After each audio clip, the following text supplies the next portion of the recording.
who constantly go on about don't be lazy, get up, wake up at 5 a.m. Waking up, I cut out social media for 30 days and this is how it impacted me. Yeah.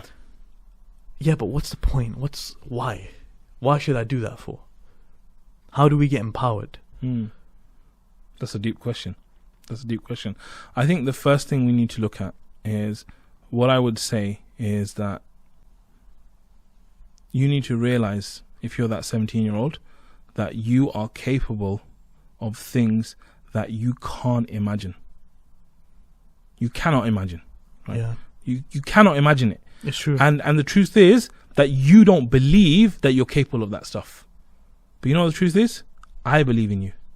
And all the people that been on that journey, they believe in you. You know, when I was at school, I used to have you go parents' evening. Yeah. Do you know what teachers say to children when they're not doing well, to their parents? Because they can't say, your child's dumb, man. Like, forget this one, get another one.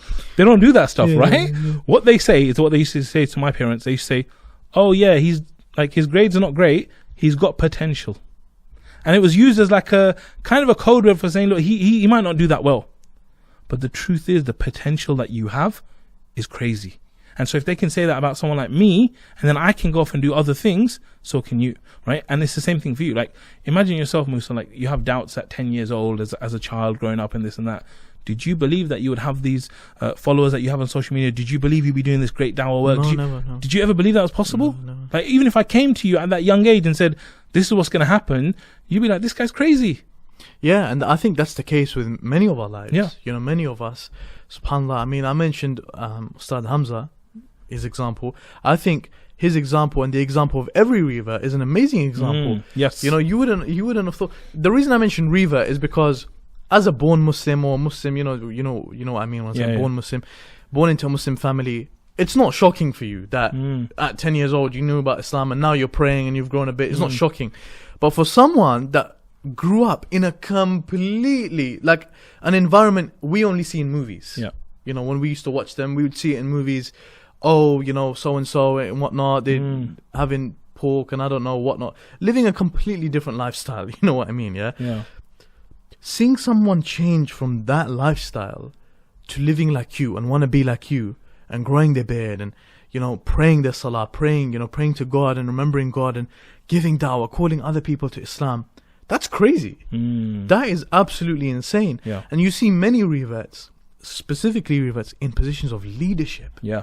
And this is what I'm saying to you, that it all starts at belief. Yeah. That someone coming along, and this is why it's so powerful when you have mentors and you have people that can actually help you, that they come along and they believe in you when you don't believe in yourself. I'll give you a very quick example, right? I was learning martial arts with a guy and we were doing kind of warm-up drills and stuff. And he said to me, okay, now's the time, do a press up.